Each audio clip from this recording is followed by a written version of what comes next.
Hello दोस्तों, आज की इस वीडियो में हम कहानी के माध्यम से हिंदी पढ़ने की प्रैक्टिस करेंगे। अगर आपने अभी तक पिछले वीडियो नहीं देखे तो देख लें, जिससे कि आपको पढ़ने में आसानी होगी। चलिए वीडियो को शुरू करते हैं। आज हम पढ़ेंगे दुश्मन का स्वार्थ की कहानी। चलिए शुरू करते हैं।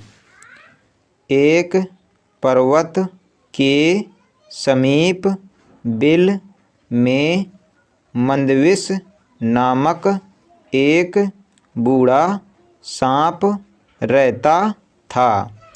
अपनी जवानी में वह बड़ा रौबीला सांप था।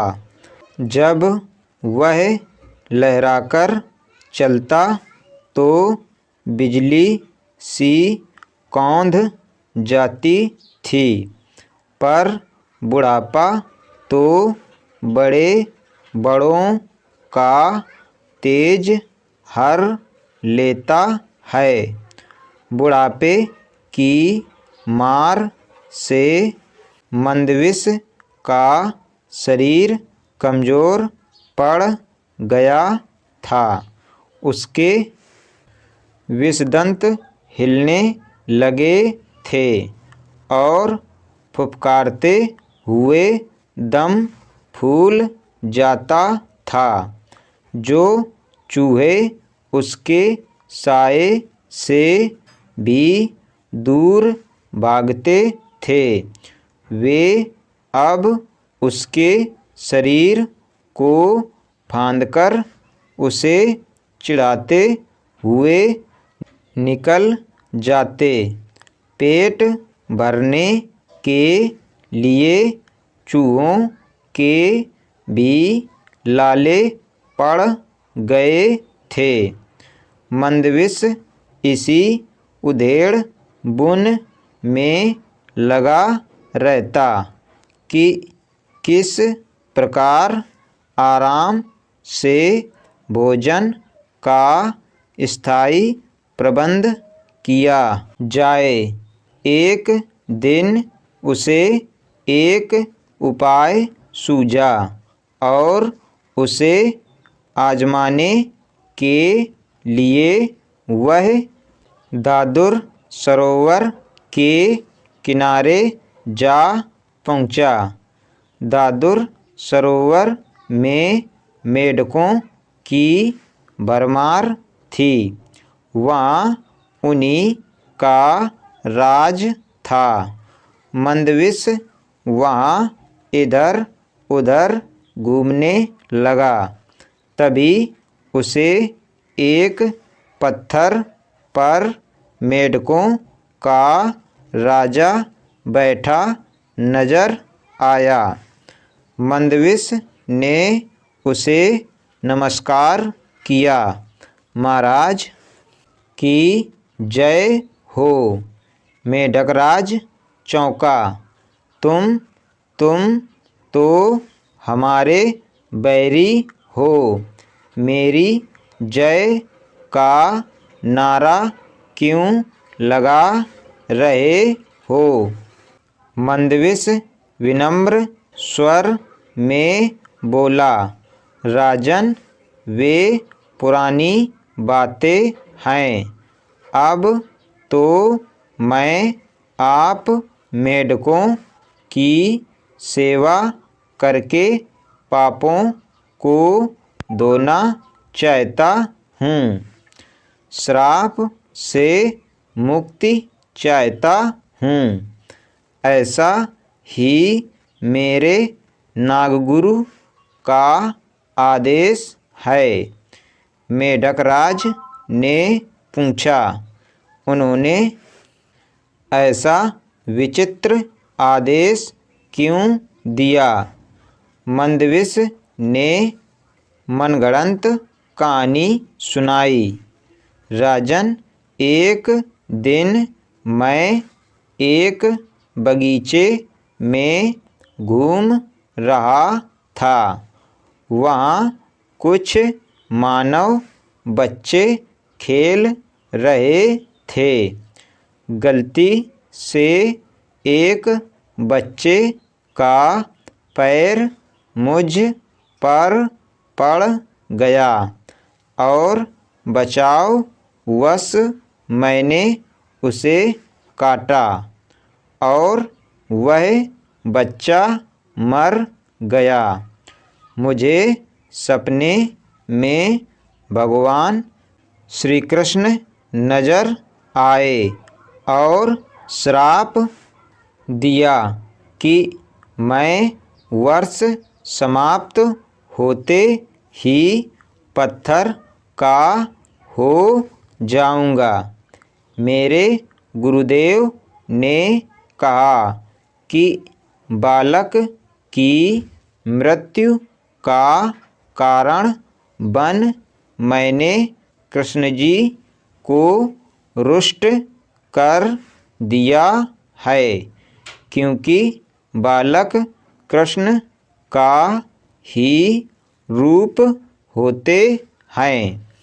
बहुत गिड़गिड़ाने पर गुरुजी ने श्राप मुक्ति का उपाय बताया। उपाय यह है कि मैं वर्ष के अंत तक मेढकों को पीठ पर बैठाकर सैर कराऊंगा।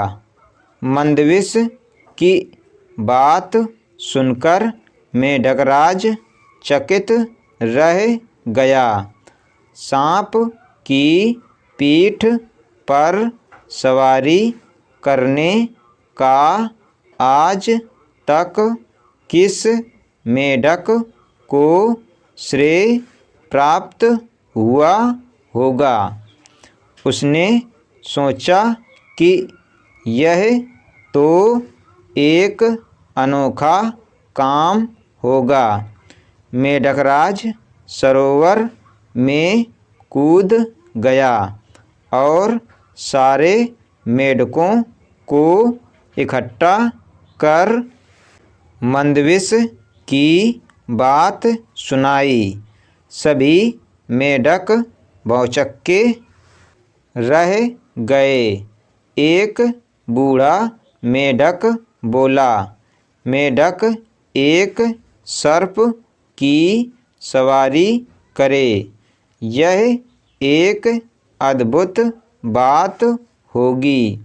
हम लोग संसार में सबसे श्रेष्ठ मेढक माने जाएंगे। एक सांप की पीठ पर बैठकर सैर करने के लालच ने सभी मेढकों की अक्ल पर पर्दा पड़ गया था। सभी ने हाँ में हाँ मिलाई। मेढकराज ने बाहर आकर मंदविश से कहा, सर्प हम तुम्हारी सहायता करने के लिए तैयार हैं। बस फिर क्या था। 8-10 मेढक मंदविश की पीठ पर सवार हो गए और निकली सवारी। सबसे आगे राजा बैठा था। मंदविश ने इधर उधर सैर कराकर उन्हें सरोवर तट पर उतार दिया। मेढक मंदविश के कहने पर उसके सिर पर से होते हुए आगे उतरे। मंदविश सबसे पीछे वाले मेढक को गप से खा गया। अब तो रोज यही क्रम चलने लगा। रोज मंदविश की पीठ पर मेढकों की सवारी निकलती और सबसे पीछे उतरने वाले को वह खा जाता। एक दिन एक दूसरे सर्प ने मंदविस को मेढकों को ढोते देख लिया। बाद में उसने मंदविस को बहुत धिक्कारा। अरे क्यों सर्प जाति की नाक कटवा रहा है? मंदविस ने उत्तर दिया, समय पड़ने पर नीति से काम लेना पड़ता है। अच्छे बुरे का मेरे सामने सवाल नहीं है। कहते हैं कि मुसीबत के समय गधे को भी बाप बनाना पड़े तो बनाओ। मंदविस के दिन मज़े से कटने लगे। वह पीछे वाले मेढक को इस सफाई से खा जाता कि किसी को पता ना लगता। मेढक अपनी गिनती करना तो जानते नहीं थे। जो गिनती द्वारा माजरा समझ लेते। एक दिन मेढकराज बोला, मुझे ऐसा लग रहा है कि सरोवर में मेढक पहले से कम हो गए हैं। पता नहीं क्या बात है। मंदविस ने कहा, हे राजन, सर्प की सवारी करने वाले महान मेढक राजा के रूप में आपकी प्रतिष्ठा दूर दूर तक पहुँच रही है। यहाँ के बहुत से मेढक आपका यश फैलाने दूसरे सरोवरों, तलों व झीलों में जा रहे हैं। मेढकराज की गर्व से छाती फूल गई। अब उसे सरोवर में मेढकों के कम होने का भी गम नहीं था।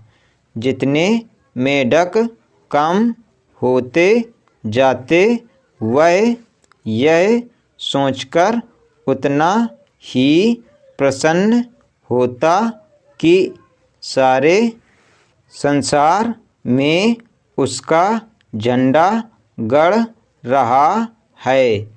आखिर वह दिन भी आया जब सारे मेढक समाप्त हो गए।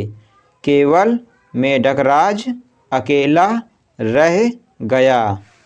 उसने स्वयं को अकेले मंदविस की पीठ पर बैठा पाया तो उसने मंदविस से पूछा, लगता है सरोवर में मैं अकेला रह गया हूँ।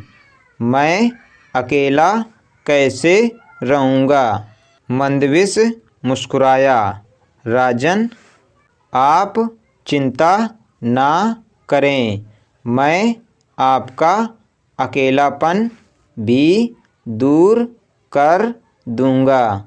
ऐसा कहते हुए मंदविस ने मेढकराज को भी गप से निगल लिया और वहीं भेजा जहाँ सरोवर के सारे मेढक पहुंचा दिए गए थे।